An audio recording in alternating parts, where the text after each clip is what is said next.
안녕하세요. 화도의 바다 선문염송의 문광입니다. 한 주 동안 잘 지내셨나요? 오늘도 지난 시간에 이어서 영운도와 송을 보도록 하겠습니다. 영운도와 이제 내용은 잘 아시죠?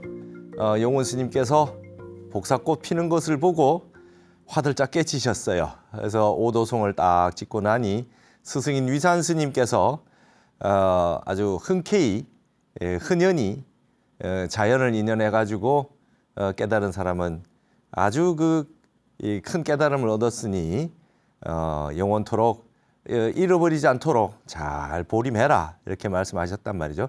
그걸 듣고 현서 사비선사가 제당은 심제당이나 옳기는 심이 오르나 이 미철이라 그랬어요. 간보 노영 유미철이라 내가 감히 얘기 보장하건대 이 노형이 영운 스님이 철저하지 못하다라고 하는 것을 내가 보장하리라 이렇게 얘기했단 말이죠. 위산 스님이 어떻게 확실하게 깨쳤다고 인가를 해주셨는데 위양종을 창종했던 분이 위산 스님이지 않습니까? 앙산 스님과 함께. 근데 현서 사비선사께서 왜 그 어른이 그 인가해 준 것을 부정하고 미철이라 그랬겠느냐. 이게 이제 향상구 공안이 된다 말씀드렸는데 그동안 송을 쭉 보셨어요. 오늘 이어서 송을 좀 보도록 하겠습니다.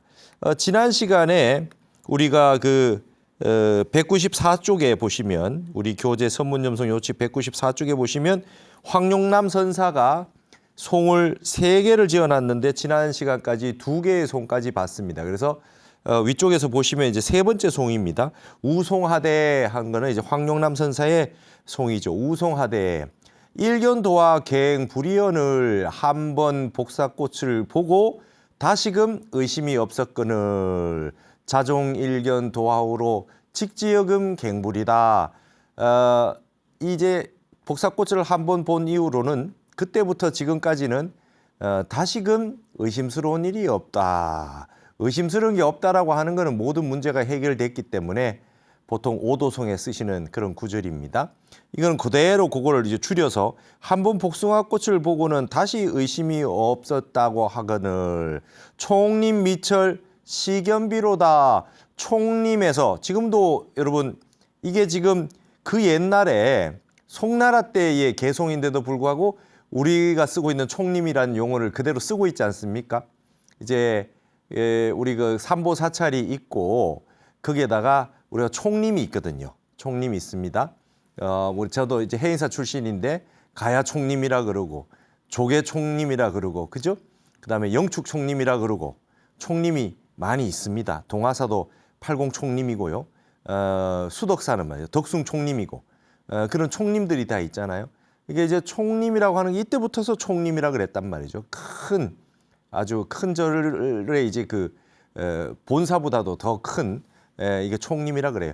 선원, 유런, 강원, 연불원 다 있는 모든 수행의 수행 모든 하는 게 다 모여 있고 스님들도 많이 사시는 그런 곳이 총림인데 총림 미철 총림에서는 이 미철 철저하지 못하다라고 하는 이 말을 가지고 시견비로다 그랬어요. 옳은 것과 시비라고 하면 되는데 시견비로다 이랬어요. 총림에서는 모두 다 시시비비가 붙었다라고 하는 건 시견비라고 했어요. 근데 이거는 왜 그러냐면 글자를 시비가 분분하다 이렇게 해도 되는데 이거를 말이죠. 이렇게 쓰는 이유는 운자 때문에 그래요. 운자 때문에 이렇게 세자를 이렇게 쓴 겁니다. 의심할 의자, 그죠? 그다음에 마지막에 가지지자 있잖아요. 가지지자하고 운자를 맞추기 위해서 두 번째 구절에 비자를 넣었는데 시비라고 해버리면 두 글자밖에 안 되니까 두 음절밖에 안 되니까 겸이라는 용어를 쓴 겁니다. 그래서 시견비로다. 총림 미철 시견비로다. 총림에서는 이 확철하지 못하는 말을 가지고 시비가 분분했구나. 시오름과 겸하여 그름을 가지고 논했다. 이래서 이제 시견비로다 이렇게 구절을 썼어요. 이제 이런 것들은 시에 운자를 맞추고 글자 숫자를 맞추기 위해서 이렇게 썼구나라고 하는 걸로 이해를 하시면 되고 그렇게 하기 위해서 이렇게 썼다라고 하는 거를 이제 한시 작법에서 썼다라고 하는 이해하시면 되겠습니다. 그 다음에 밑에 구절 볼게요. 복사법 한번 보고 다시금 의심이 없어졌다고 했는데 어째서 미철이라고 했느냐? 현사 스님은 어째서 미철이라고 했느냐? 총림에서는 이 말을 가지고 시비가 분분하다. 그 얘기가 첫 구, 두 번째 구까지 이야기가 이제 송으로 남겨져 있어요. 지금까지 있었던 그 영혼도와 그 공안에 대한 모든 이야기를 집중해서 요약을 바로 이 두 구절로 다 해놨죠. 그 다음에 황룡선사가 당신이 하고 싶은 말을 밑에 이제 개송으로 이어주는 것이죠. 수지 일기 무사력이 능령 고목 갱 추진이라 그랬습니다. 수지 모름지기 알아야 된다. 뭐를 알아야 되느냐? 일기 하나의 기운이 하나의 기세에 무사력이 사사로움이 없는 힘. 일기무사력입니다. 일기무사력. 여러분 지금 여기에서 나온 뜻은 어떤 느낌이냐 하면은 개인적인 마음이 아니라 개인적인 사사로운 어떤 마음이 아니라 무사력이라고 한 거, 일기무사력이라고 한 거는 여기서 느낌이 무심선정 이런 겁니다. 그런 걸 말한 거죠. 뭐 어떤 거 욕심을 가지고 했는 게 아니라 일기무사력이라고 무심으로 했다는 거죠. 욕심 부리지 않고 일기무사력이라고 하는 것이 여기 앞에는 이제 모름지기 알아야 된다라고 하는 거는 이제 일기무사력이 했으니까 항구가 이렇게 끝났으니까 그 뒤에까지 수루가 뒤에까지 나오는 걸 이제 보시면 되고 일기무사력이 어떻게 한다는 것을 모름지기 알아야 된다. 이제 문장 구조가 그렇게 돼 있겠죠. 시구절이. 그 다음에는 어떤 것을 알아야 되느냐. 능히 뭐뭐로 하여금 고목으로 하여금 말라 비틀어진 그 고목으로 하여금 다시금 추지 그 오도송에 이미 영혼 스님 오도송에 몇 번이나 가지가 났던 거 기 추지요 이렇게 하는 게 이제 나왔지 않습니까? 그대로 썼어요. 고목이 벌써 거의 뭐 다 죽어가는 그 고목에서 다시금 가지가 나왔던 거 이것을 얘기하는 거죠. 능히 고목이 다시금 가지가 나오게 만들 수 있었던 것을 모름지기 알아야 된다. 고목에서 나무가지를 다시 낼 수 있었던 건 어떤 힘입니까? 일기무사력이라는 거예요. 그러면 이제 우리가 옛날부터 많이 쓰는 말 중에 하나가 고목생화라는 말이 있어요. 고목생화. 죽어버린 나무 가지, 말라 비틀어진 나무 가지에서 꽃이 폈다 이 말이거든요. 이거는 이제 어떤 겁니까? 생과 사가 있는데 우리는 이제 관념적으로 한번 나무가 죽으면 영혼이 죽었다 생각하지만 이것이 다시 살아났다는 거거든요. 그러면 생사가 영원한 생사는 없다라는 뜻도 되고요. 그다음에 이런 거죠. 사중득활이다 이런 말도 있어요. 죽은 가운데서 다시 산 것을 얻었다. 사중득활이다 이런 말이 있어요. 선정 속에서 화두가 타파돼서 환하게 지혜가 터진 선정바람일 반야바람일 정해쌍수 이랬을 때 이 선정의 세계에서 이 마치 사람이 죽은 것처럼 선정에 깊이 들어 있다가 다시 산 것을 얻었다. 이게 정해거든요. 예, 해를 얻었다. 그러니까 사중득활이다.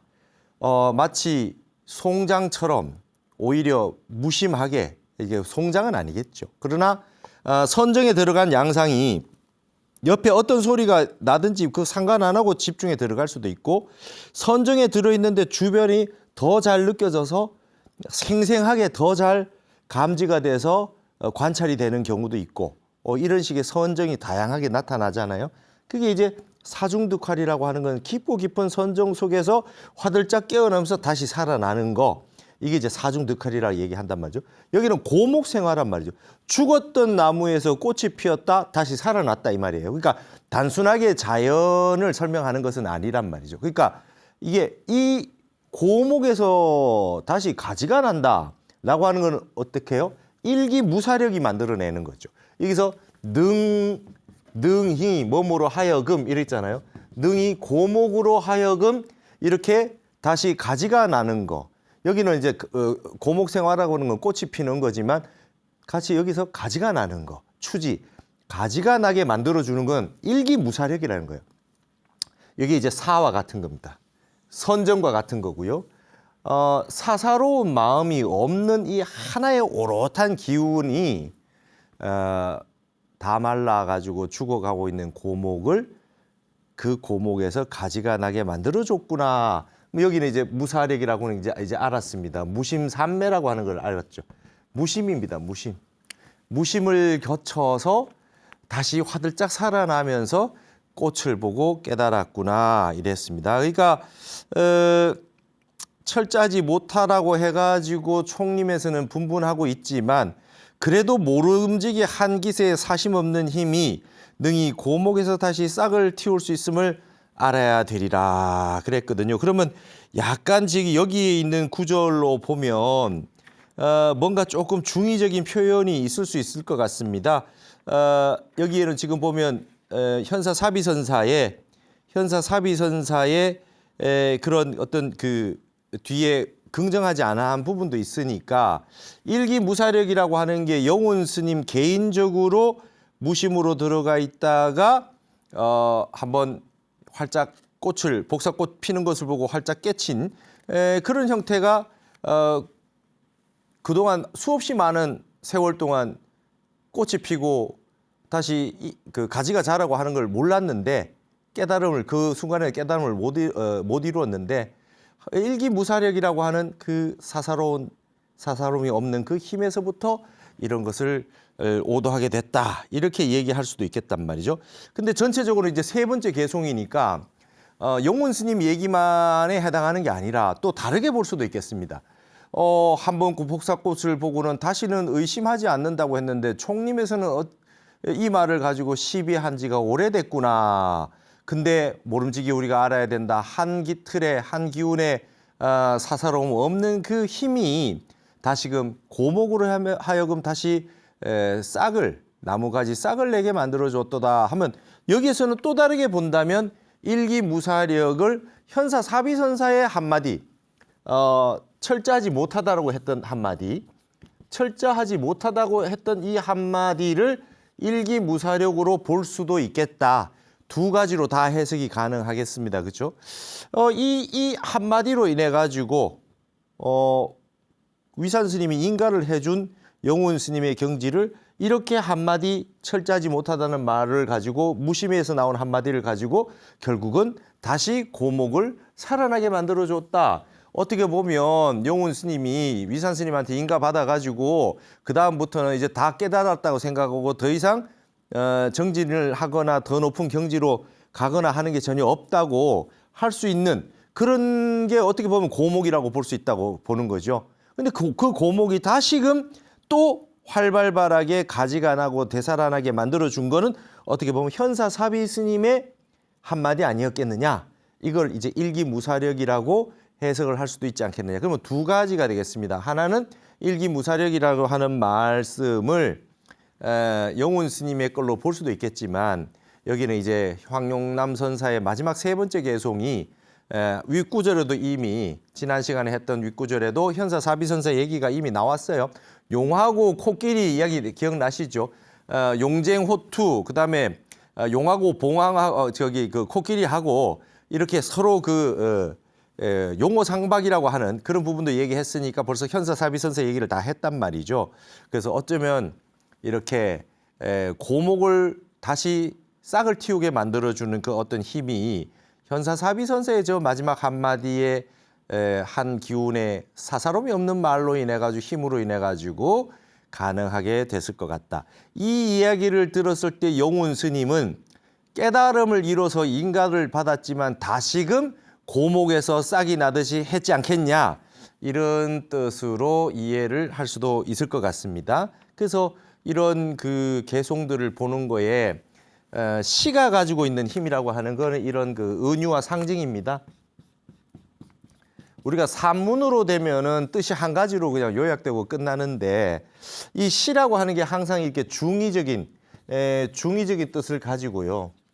거듭중자 중의적인 뜻을 가지고 함축을 가지고 있고 은유를 가지고 있고 깊이 들어가면 상징이 있고 이렇게 될 수 있는 게 어떤 시의 매력이고, 그다음에 선과 시가 시선이 이려했다.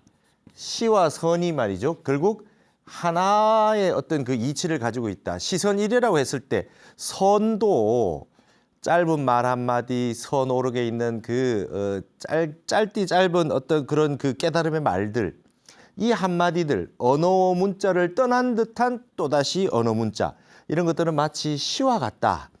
해석이 여러 가지도 될 수가 있고 불어나는 맛, 자미를 느끼게 만들어주고 하는 부분들이 시와 선이 참 비슷한 그런 면모를 가지고 있지 않느냐, 이렇게 이제 볼 수가 있는 것이죠. 하이데거 같은 경우는 예술 작품의 근원이라는 책에서 그렇게 얘기했어요. 서양 철학에서 나온 그 모든 철학적인 부분들을 인간이 언어 문자로 해놨기 때문에 결국은 진리를 다 담을 수가 없다. 그래서 결국에는 인간은 시적인 것, 시만 해당하는 게 아니라 시적인 것, 그걸 가지고 예술 작품이라고 하는 형태, 미학이라고 하는 형태로 승화된 모습으로, 승화된 어떤 그런 장르와 그런 그 표현 방법을 통해서 진리를 현해낼 수 있다. 그래서 진리는 시적인 것에 가깝다. 이런 얘기를 하이데거가 해놨어요. 이렇듯이 우리 그 북방으로 넘어온 선이 시와 결합을 하고 시적인 것이 되었습니다. 그 범어 빨려 보면 대화 나가리가 쭉 있고 알파베틱으로 쭉 되어 있는 아주 분석적이고 과학적인 그런 언어가 중국의 한자를 만나면서 북방으로 와서 한문으로 이제 번역이 되면서 역경의 과정, 그 과정을 격이불교를 거치면서 그 중국적 특색인 그 한자가 가지고 있는 그 특색, 그래서 결국은 시와 결합을 하면서 당나라, 송나라로 오면서 이제 선의 황금 시대가 이루어지지 않았냐. 한자 문명과의 결합, 알파베틱이 아닌 한자 문명의 형음의, 그죠? 글자 한자가 모양을 가지고 있고, 그 다음에 소리를 가지고 있고, 그 다음에 뜻을 가지고 있단 말이죠. 형음이라 그래요. 이 세 가지를 다 가지고 있어요. 글자 보고 있으면 무슨 상형문자 같아서 글자만 보고 있어도 자꾸 다른 생각을 하게 만들어줘요. 이걸 의상이라 그래요. 모양만 보고 있어도, 글자 모양을 보고 있어도 자꾸 딴 생각을 하게 만들어준단 말이죠. 연상작용을 하게 만드는 거. 이미지즘이죠. 이미지를 자꾸 만들어준단 말이죠. 그리고 그게 소리가 있고요. 그 다음에 여기 또 뜻이 있어요. 영어 알파베틱에 대해서 한 단어가 돼야지 뜻이 되는데, 글자 한자 가지고, 이런 글자 한자 가지고 형태도 있고 소리도 있고, 그 다음에 여기에 뜻도 가지고 있어요. 그렇게 되면 아주 함축적이죠. 이미 글자 한자가. 이런 형태로 되어 있기 때문에 길게 돼 있는 알파베틱으로 되어 있는 문장도 말이죠. 몇 글자 아닌 걸로 다 요약이 되니까 중국적 특색이 되면서 시적인 것이 되고, 그 다음에 이것이 바로 상징성을 갖추고 있는 선이 됐다. 그래서 중국에서 새로 생긴 게 선종이단 말이죠. 중국에서 새로 생긴 게 천태, 화엄, 선종 이런 건 중국에서 생긴 종파입니다. 그러니까 인도에 달마대사가 계셨고 뭐 그 이전에도 다 선적이고 다 명상 참선을 다 하고 있지만, 특히 선종이라고 하는 것이 이 한자 문명을 만나서 된 거는 이러한 어떤 언어적 특색, 문자적 특색도 있다고 보여지는 거죠. 그래서 지금 왜 이런 말씀 드렸냐 하면 어떤 개송 하나도 다양하게 해석을 할 수가 있다는 겁니다. 그래서 이 해석만 옳다, 그 해석은 틀렸다 이러지 말고 완전히 틀린 해석은 있을 수 있겠죠. 그러나 이렇게 보고 나면 또 이런 뜻도 또 중간에 있는 것 같고 또 있는 것 같고, 자꾸 그렇게 만들어지는 게 네가 해석을 잘못했다 이렇게 하실 게 아니라, 시적인 것, 시라고 하는 특색이 본래 그러하다. 자꾸 연상작용을 통해서 다른 맛, 불어나는 맛을 자꾸 느끼게 해준다. 저도 이 선문염송이라는 책을 굉장히 오랫동안 봐왔고, 그 다음에 이 제가 만든 선문염송 요칙이라고 하는 걸 뽑아가지고 강의를 벌써 5번째 하고 있어요. BTN에서. 그래도 지루하지가 않아요. 이게 바로 개송으로 되어 있는 선시여서 그런 것 같아요. 이게 그냥 해설로 쭉 돼 있으면 한두 번 하고 나면 더 이상 강의를 하고 싶은 마음이 없을 텐데 볼 때마다 지난번에 못 본 게 보이고 지난번에 했던 거에 뭔가 문제 있는 거를 또 다시 새롭게 공부해서 보다 보니까 다른 게 나오고 그래서 늘 새로운 그 불어나는 맛이 있더라 이 말이죠. 그게 힘인 것 같습니다. 선적인 것이 시와 한시와 결합을 했을 때 나타나는 형태죠. 근데 여러분 이제 우리가 그럼 왜 자꾸 한문만 합니까? 막 이러는데 이게 지금 중국이라고 하는 나라가 한나라 때 진시황이라고 하는 이 진이 말이죠. 이게 차이나라고 하는 거는 이 친이거든요. 원래 발음 친이거든요. 여기서 이 차이나가 됐어요. 우리는 코리아는 고려에서 왔잖아요. 그 고려는 고구려하고 관계가 있는 것이고 고려라는 국호가 고구려를 계승한다는 의미가 있으니까 그래서 우리는 코리아, 꼬레라고 하는 게 이제 원래 고려라고 하는 발음에서 온 거지만 중국은 차이나는 진이에요. 최초의 이 진시황으로 인해 가지고 통일 국가지만 근데 모든 문명은 한족이라 그러고 한문명이라 그러고 뭐 한자라 그러고 한문이라 그러고 그렇죠? 이렇게 쓰는 건 한나라를 가지고 이렇게 쓰는 거예요. 우리가 지금 한자 한문이라고 하고 있거든요. 근데 이런 것도 있어요, 여러분. 이게 말이죠. 이렇게 우리나라 한자라고 하는 거, 한문이라고 하는 거 이렇게 쓸 수 없냐 이거죠. 이런 얘기 하시는 분도 많이 있어요. 왜냐하면 중국에 지금 우리 한의학을 이렇게 씁니다. 그렇죠? 한의학 할 때, 한국 할 때 한자로 써요. 그리고 중국은 이 한나라 한자 써가지고 한의학이라고 하지 않아요. 그건 중의학이라 그래요. 이미 중의학이라고 쓰기 시작을 했잖아요. 예전부터. 그래서 우리는 이게 한나라라고 하는 쓰지 않고 한국 할 때 한자를 사만이라고 했을 때 마한, 진한, 변한, 한나라, 우리 한국, 대한민국 할 때 한을 가지고 한의학이라고 쓰고 있어요. 그 중의학하고 구분하는 거죠. 그랬듯이 여러분 글자도 한나라 한자, 한수 한자 쓰지 않고 이렇게 우리나라 한국 할 때 한으로 한자 한문 쓰면 안 되냐 이거죠. 왜 그러냐면 발음이 달라요. 여러분 영어로 예를 들어서 똑같은 알파베틱으로 써놓고 영어에서는 레스토랑트라고 그러고 불어에서는 레스토랑이라고 그러잖아요. 그러니까 그 발음이 그게 영국 거이기만 하냐 이거죠. 똑같은 알파베틱을 써놓고 독일 사람, 영국 사람 다 다르게 프랑스 사람 다 다르게 발음하고 있단 말이죠. 이것도 발음이 다 달라요. 이게 한즈, 한원 이러지만 우리는 이렇게 읽지 않아요. 이 글자를 한자 한문이라고 읽지 않습니까? 일본도 발음이 다 다르고 그렇죠. 그러니까 여러분 베트남도 발음이 다 달라요. 이게 지금 보세요. 이 향기 향자가 베트남도 그 프랑스 식민지 되기 전에 다 한자로 돼 있었고 그 발음이 다 있어요. 이거 흐엉이라고 하는 베트남 사람 이름 많잖아요. 향기 향자라고 하던데요. 이거는 이제 베트남에서 중국 발음은 시앙이고 우리는 향이고 베트남 사람은 흐엉이라고 읽는다면 이거는 그야말로 한자라고 하는 거 한나라 한자만 쓸 필요는 없는 겁니다. 각 나라마다 쓰는 게 다르고 예를 들면 이런 거 있어요. 이렇게 돌석자 밑에 세 글자 해는 거는 이거를 우리가 만든 글자입니다.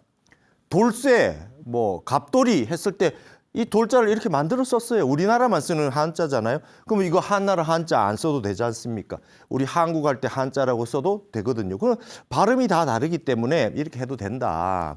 이게 이제 우리 문명에 있었던 역사에서 훈민정음 한글이 있기 전에는 자 이렇게 돼 있으니까 그것들을 다 중국 거라고 할 필요 없이 이걸 한국이라고 하는 한자를 쓰고 한문이라고 해서 우리 삼국유사 원효대사 지은 문장 이거 중국 한나라 문헌 아니잖아요. 이렇게 해도 괜찮지 않겠느냐. 그런 생각을 해봅니다. 그래야 우리는 문명이 더 많이 우리 전통과 역사를 다 간직할 수 있죠. 역사에서 빼일셈은 좋지 않아요. 다 우리의 역사고 다 우리 건데 뭐는 우리 거고 그거는 외국 거다 이렇게 할 필요가 없습니다. 여러분 이제 외래어도 이제 국어 범주 안에 들어오는 거 아닙니까? 외국어가 아니라 외래어는 이제 우리가 쓰는 용어로 한국어 안에 들어오는 거잖아요. 외국어는 아니어도 그래서 외래어 같은 경우는 이제 거의 그 용어 버스 같은 거 그죠? 버스 같은 거는 이제 우리 외래어지만 우리나라 말에 들어온 거죠. 그렇게 쓴단 말이죠. 그런 식으로 우리 영역을 넓혀가지고 하는 건 어떻게 했느냐. 시적인 부분, 선이 시적이다는 거. 그다음에 개송을 여러 가지로 해석할 수 있다는 부분. 그리고 그것이 가지고 있는 중국선의 특징이라는 게 문자적 특색이라는 거. 그리고 그것이 한자와 한문이라고 하는 특색이 있다는 거. 그리고 우리의 한자 한문이 꼭 굳이 중국의 한나라 한자를 써서 꼭 이렇게 하지 않아도 되는 한국이라고 하는 한의원처럼 저렇게 쓰는 운동이 좀 더 크게 일어나도 되지 않겠느냐. 제가 처음 얘기하는 게 아니라 벌써 예전부터 있어 왔던 얘기니까 이런 게 있다는 걸 한번 말씀을 드리고 싶었습니다. 자, 그러면 그 다음에 개송 또 넘어가도록 할게요. 법진일 선사의 송입니다. 세세도와 발구지하니 세세생생. 여기는 세세는 해마다니까요. 세세생생은 아니고 세세생생할 때는 그 인간 세자 씁니다. 세세생생할 때는 여기는 해마다죠. 해마다. 이렇게 세세생생할 때는 이렇게 쓰는 거고 태어날 때마다. 보통 30세가 30년이 1세라 그러죠. 원 제너레이션. 그러니까 여기는 세라고 하는 걸 두 번 쓰면 해마다 이 말이에요. 세세도화 발구지하니 해마다 복숭아 꽃이 옛가지에서 피는데 그렇죠. 항상 여러분 새로운 것은 옛것에서 핍니다. 옹고지신이에요. 하늘 아래 완벽하게 독창적으로 새로운 건 없어요. 항상 옛것에서 새로운 것이 나옵니다. 그리고 새 것 나온 것은 또 옛것이 되고 또 그 속에서 새 것이 나오고요. 여기서 하고자 하는 말은 옛가지에서 나온 이 복숭아 꽃이 30년 동안 지나가면서 왜 용운 스님은 이번에 핀 복사꽃에서만 깨달았느냐. 이 얘기를 뭔가 하고 싶은 거겠죠. 해마다 복사꽃은 옛가지에서 피는데 영운하사 동무이요. 영운선사는 무슨 일로라고 하는 건 어째서 이거예요. 무슨 일로 유독 의심이 없었는가. 직지여금 갱부리로다 다시금 의심을 하지 않게 되었다. 올해 복사꽃을 보고 이제 그 의심이 없어졌다 했는데 매년 복숭아 꽃은 피고 지고 했는데 왜 유독 올해 그 복숭아 꽃을 보고서 깨달음을 얻어서 의심이 없다고 했느냐. 그 30년 동안에 복숭아 꽃이 필 때와 지금 복숭아 꽃이 피어가지고 화들짝 깨달아서 오도송을 쓴 경계는 어떻게 달라졌느냐. 그런 뉘앙스로 지금 말씀을 하고 있습니다. 여러분 매년 똑같은 봄의 꽃을 보는데 어느 날 갑자기 다르게 보이는 날이 와요. 우리가 살다 보면 그런 게 많잖아요. 매일 똑같은 길을 가고 있고 똑같은 산을 보고 있는데 오늘 몇십 년간 본 산하고 전혀 다른 게 보이기 시작한다. 라고 하는 이거는 왜 그러느냐. 하사 어째서 그러하느냐. 지금 질문부터 던졌습니다. 조사 관려 연응전인데 면피현사 유후산이라. 조사 스님이 관려 이 빗잔관자 관입니다. 관려자라고 하는 거는 뭐냐면은 그게 이제 빗장이란 뜻이에요. 여러분 그 옛날에 뭐 민속촌이나 우리 궁궐이나 이런 데 가보면 문이 있으면 문 사이를 이렇게 나무를 이렇게 거는 거 있잖아요. 그걸 문 빗장이라 그러죠. 이게 이제 이 빗장관이라 그래요. 그래서 우리가 세관 할 때 그 관자를 씁니다. 요걸 열어주면 들어올 수 있고 요걸 닫으면 못 들어오니까 어떤 관문 할 때 이게 이 빗장 관자를 써서 관문이라 그래요. 문이 있어도 문이 중요한 것이 아니라 이 빗장을 잠궜느냐 열었느냐가 중요하니까 관려자라고 하는 거는 이제 빗장입니다. 문빗장. 조사 스님의 빗장이 마치 능이 굴릴 수만 있다면 만약 능이 굴릴 수만 있다면 면피현사 유후사 하리라. 후사 현사유후사 현사 사비선사가 후사 뒤에 했던 말이 있는 거죠. 현사 사비선사가 뒤에 했는 말이 뭐냐면 아시다시피 제당은 심제당이나 간보노형 유미철이다. 옳기는 심이 오르나 노형이 미철, 아직 철저하지 못하다는 것을 내가 감히 보장합니다라고 했던 이게 후사예요. 뒷말이에요. 만약에 조사 스님의 관문을 능히 굴릴 수만 있다면은 현사 사비선사가 뒤에 하셨던 그 말씀은 면피, 이 당할 뒷말을 당하는 거예요. 이렇게 면피라고 그랬어요. 면한단 말이죠. 면한다. 당할 피자죠. 그러니까 뒷말 이렇게 줄여서 후에 뒤에 했던 이 말이잖아요. 뒤에 했던 이 말을 당하는 것을 면할 수 있었으리라. 조사의 관문을 확실하게 다 능히 굴릴 수만 있었다면, 그 조사 스님의 핵심이 되는 그 빗장을 확실히 굴릴 수만 있었다면 뒤에 현사 사비선사의 그 뒷말은 미철이라고 했던 말은 당하지 않아도 될 텐데 이랬어요. 여기서 이제 관 있어요. 관, 빗장관. 이게 빗장관자 관이라 그랬어요. 문빗장. 이거를 다른 말로 해서 이제 조사관이라는 말을 많이 쓰죠. 여러분 초발심 작용문에도 조사관이 나와요. 조사의 관문이에요. 우리가 광화문이 있고 그다음에 동서남북에 문이 있습니다. 동쪽에 흥인지문이 있고 옛날엔 그게 성곽이 있었죠. 그러면은 그 길을 지나서 가려 그러면은 반드시 그 문을 통과해야 돼요.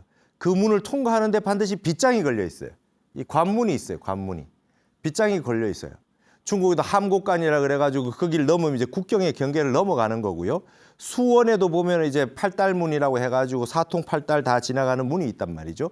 그 다음에 예전에 도성의 스님들을 그 출입도 못하게 했어요. 이 관문을 못 넘어가는 거예요. 거기서 딱 막고 있어가지고 그게 그와 같은 거를 이제 비유로 든 게 조사관이에요. 조사의 관문을 이 내 빗장을 내 마음대로 열고 닫고 할 수 있는 거를 뭐라고 그랬냐면 여기서는 능전이라고 했어요. 조사의 관문을 능히 굴릴 전자, 능히 굴릴 수만 있다면, 능히 굴린다는 건 이게 운전할 때 전자잖아요. 내 마음대로 그냥 빗장을 열었다 닫았다 할 수 있다면 현사 사비선사가 말한 철저하지 못하다라고 하는 말은 면하게 됐을 텐데, 그럼 뭡니까? 조사의 관문이라고 하는 거를 아직까지 더 철저하게 관문을 능히 굴리지 못했다라는 뜻이죠. 누가요? 영훈 스님이. 현사 사비선사한테 저런 말을 당하지 않으려면 조사 관문을 확실히 더 뚫어야 됐다 이렇게 된 거예요. 근데 과연 그렇습니까? 그거는 모르는 거죠.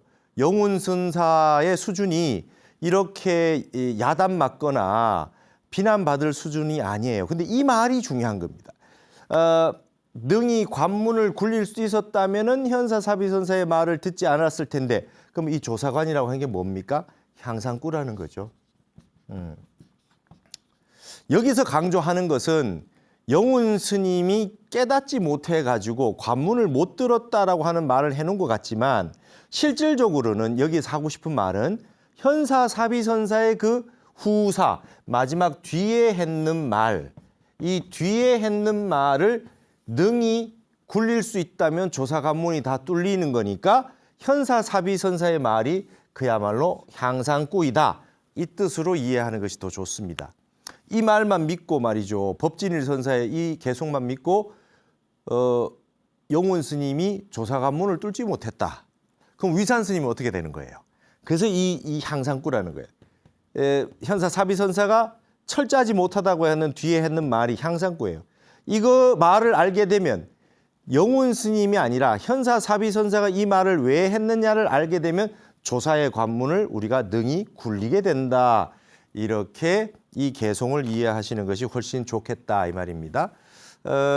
이분이 법진일 선사가 영훈 스님이 실제로 다 깨닫지 못해가지고 조사의 관문을 못 들었다 그 얘기한 것은 아닙니다.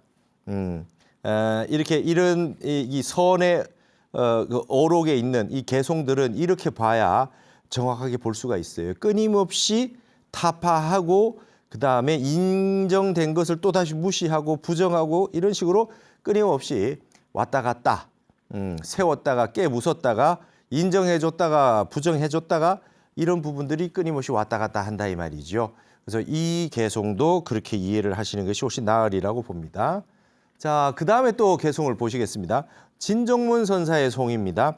기제 일견 도화 후에 만별천차 갱불이로다. 기제라, 기하구나 그랬어요. 기하구나. 아, 여러분 이 기자가 말이죠. 기하다는 뜻이에요. 기하다. 아주 좀 특이하다는 거죠. 특이하다. 여러분 제 속명이 이 기할 기자였어요. 기할 기자였어요.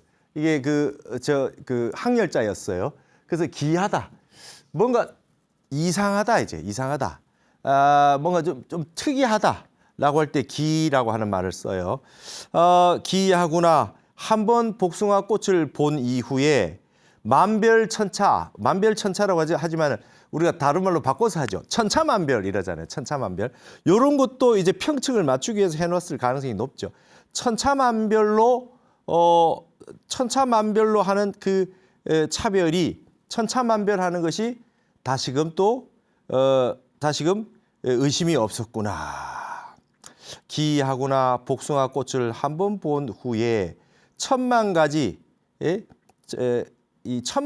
차이가 나는 여러 가지 그런 차별되는 그런 부분들이 세상에 얼마나 많은 일들이 다양하게 있습니까? 그런 내용들이 다시금 의심이 없었구나. 한번 깨달아서 일오일체오라 그래요. 한번 깨달아서 일체를 깨닫는다. 천차만별의 의심스러운 이 얘기가 한번 복숭아 꽃을 봄으로 인해 가지고 다 해결이 됐다. 물론 여러분 한 번 깨달아도 다 안 깨달아지는 경우 있어요. 두 번 깨쳤다, 세 번 깨쳤다라는 것도 있고 한 번 깨쳤는데 향상구에 막혀 가지고 그다음 다시 또 깨치고 이런 경우도 있는데 보통 한 번 깨치면 거기에 관련된 주변에 있는 깨달음들이 한꺼번에 쭉 도미노로 터지죠. 도미노로 터집니다. 그래서 이거를 한번 이 그 복숭아 꽃을 보고 나서는 이제 천만 가지 의심이 한꺼번에 다 없어졌구나. 앞부분이 이렇게 얘기를 했고요. 독유현사 엄미철하니 자손기계 시남하오.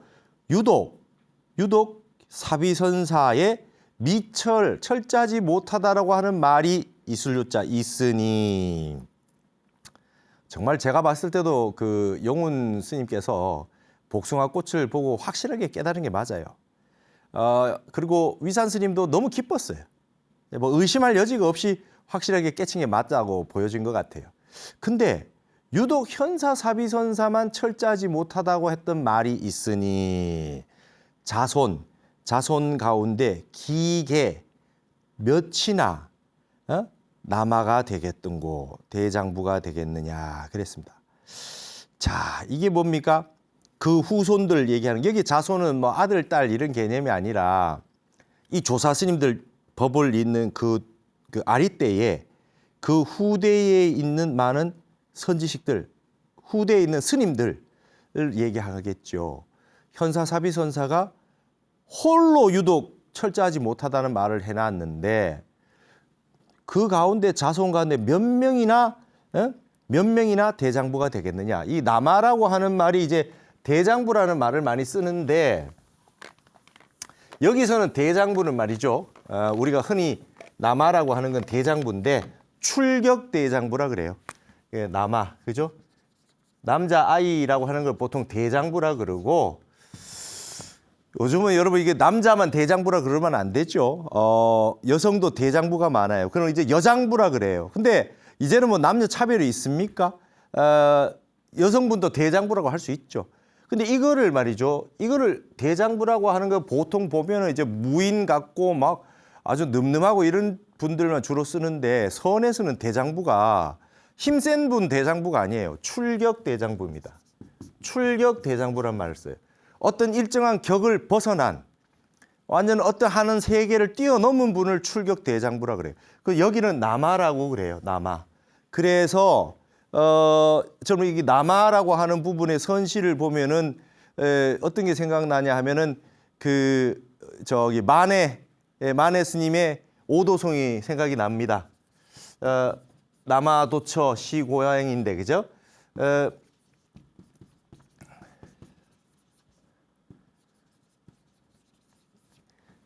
대장부 가는 곳이 모든 곳이 고향인데 남아도처 시 고향이고 긴 장제 객수중과 그 얼마나 많은 사람들이 나그네 시름 속에 있었던가. 내가 가는 곳마다 다 고향인데 왜 나그네 서름에 빠져 있느냐. 일성갈파 삼천계하고 한번 하를 하는 악하고 하를 하는 소리에 삼천대천세계를 다 깨부수고 그 깨부수고 나니 설리도와 편편홍이로다. 복숭아 그 눈 속에 설리도와 눈 속에 복숭아 꽃이 그죠? 설리도화가 편편홍이더라. 조각조각 날리는구나. 원래 이렇게 썼는데 만해 스님이 이걸 시를 보여주니까 만공 스님이 운자도 맞추고 홍으로 하면 어떻겠느냐 이랬대. 여기 복숭아 꽃이 나오거든요. 여기 이제 대장부라는 뜻입니다. 이게 만해 스님 오도송인데 남아도처 시고향인고 긴 장제 객수중가. 우리가 지금 깨닫고 보니까 전부 다 고향이단 말이죠. 그래서 마지막에 눈 속에 피어 있는 복숭아 꽃이 조각조각 붉었구나. 이때 실제로 복숭아 꽃이 안 폈을 가능성이 있어요. 폈을 수도 있지만 겨울이니까. 여기 이제 남아는 대장부요, 출격 대장부란 말이죠. 현사 사비선사가 철저하지 못하다고 했던 말을 과연 몇 명이나 이 말을 알아듣겠느냐. 과연 뒤에 후손 가운데 몇 명이나 남아가 되겠느냐. 대장부로서 이 뜻을 알겠느냐라고 하는 구절로 진정문 선사의 개송은 끝이 났습니다. 오늘도 이제 영혼도화의 개송들을 보았습니다. 다음 시간 이어서 개송들이 더 남아 있으니까 열심히 또 보도록 하겠습니다. 오늘은 여기서 모두 마치겠습니다. 감사합니다.